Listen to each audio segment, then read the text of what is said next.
Fit India movement के अंतर्गत वडोदरा शहर में संडे ऑन साइकिल थीम पर साइकिल रैली का आयोजन किया गया। इस रैली को पुलिस कमिश्नर नरसिम्हा कुमार ने हरी झंडी दिखाई। वडोदरा शहर के जेल रोड स्थित पुलिस भवन में पुलिस कमिश्नर नरसिम्हा कुमार ने फिट इंडिया मूवमेंट के तहत संडे ऑन साइकिल थीम पर आयोजित साइकिल रैली का प्रस्थान करवाया।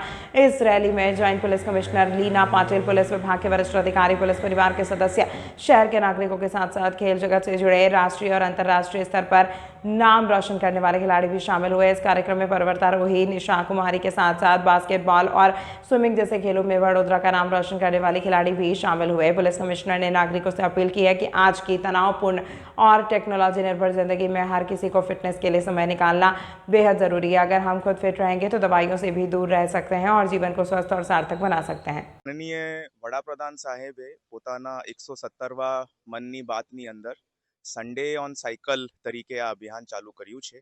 તે ફિટ ઇન્ડિયાના કેમ્પેન હેઠળ ચાલુ થયું છે. આજે વડોદરાની અંદર આ ડેકેથોલોન કોમ્પ્લેક્સથી આ સાયકલનું કાર્યક્રમ ચાલુ કરવામાં આવ્યા હતા. વિવિધ સાયકલિંગ ગ્રુપ્સ અને પ્રજાજનો પોલીસ સાથે આ સાયકલ સન્ડે ઓન સાયકલની અંદર એમને ભાગ લીધું છે.